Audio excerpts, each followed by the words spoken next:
Makes me feel amazing. I'm so happy for him. Everybody was kind of, because the boxing guys, all this boxing guys, they are always talking, like saying that on the striking side, we are not able to go there and put in a good performance against them or something like that. And all the other fights that we have, these crossovers that we have with many other fighters, it was like that. The boxers, they were taking advantage of that, and because they were fighting not boxers, not real box. Like um, like guys who really believe on their hands, on the power of their hands, on their abilities, on the striking side. So now, man, Francis Ngannou was fighting probably the biggest heavyweight in the history. Never lost a fight or something like that. And he did what he did. I was there. That was just so amazing to see that. And showed for these guys what kind of work we do. What kind of work, if we don't pick your opponents, if you don't pick your opponents, just accept the fights, you're going to be in trouble too. And I'm very excited for him. And now with against Anthony Joshua, I think it's going to be another great fight. Anthony Joshua is an amazing fighter. Everybody knows that.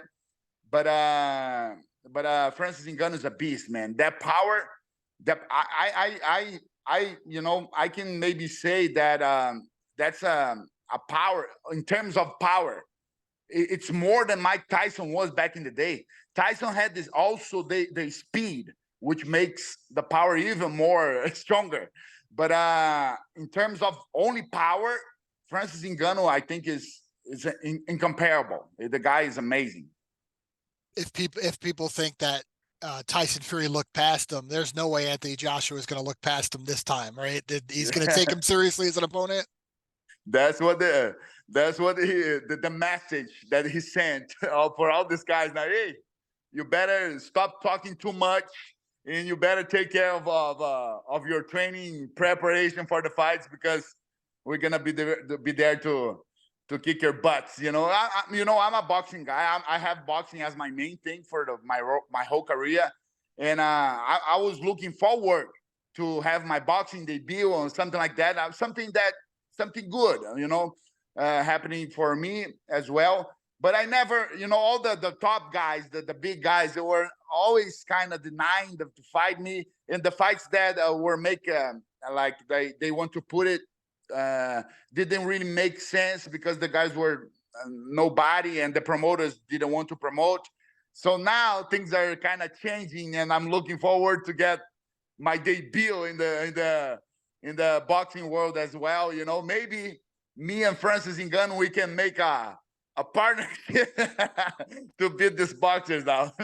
Or what about a rematch with him in the boxing world? Yeah, that would be amazing too.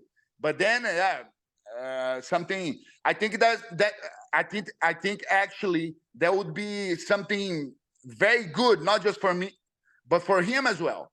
Because if you see, his debut was against the top heavyweight in the world. Now he's gonna fight another top on heavyweight in the world, like the guy who was champion, and he's still amazing.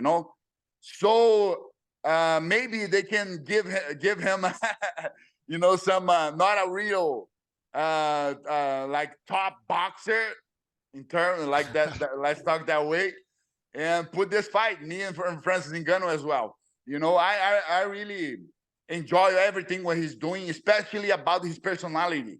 He just goes with what the things that he believes. What a great role model for all of us, and everything what he's making for the whole combat sports in the whole world. It's amazing.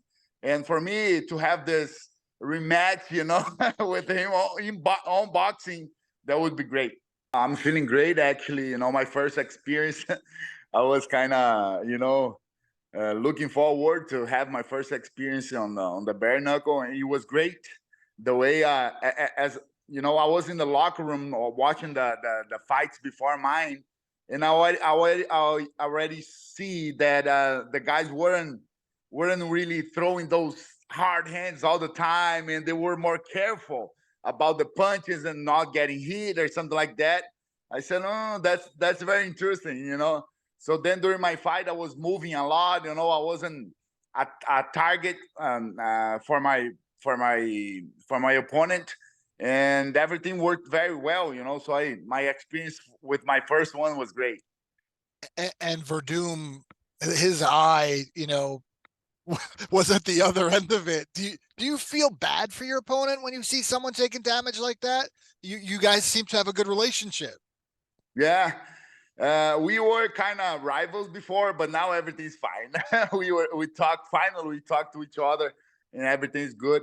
But I don't feel sorry for them or nothing like that, because I've been through that many times already. Many cuts in the face and the eyes and things like that, and it's part of the game. And there's in truth, there's nothing in there. Just sometimes it's a very little cut that makes all bloody and swelling and things like that.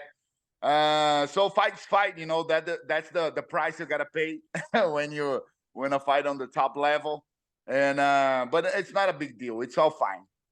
What do you expect from Alan Belcher? He has one other bare knuckle MMA fight, but he's been doing bare knuckle boxing for a bit. Also has an MMA background, but he fought at a much smaller weight when he was, back in the UFC days than fighting your former UFC heavyweight champ. What do you expect from Alan on March 2nd? Yeah, as you said, he has some good experience with the bare knuckle already. So I think he's gonna try to impose something, something different from me, at least to open some cuts on my face or something like that, because he's more like a striking guy, right? On the bare knuckle thing. So I'm expecting the best of him. That's how I'm getting prepared for the best of him. That's what I like to think about. Like that's how I get prepared myself for the fight, because I really believe I'll face a beast on the other side, so then I can get very well prepared. And but I think it's gonna be a very good fight.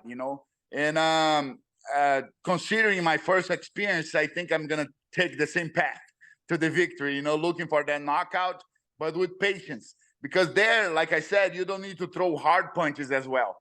Every touch is a cut in the face, so it makes a big difference.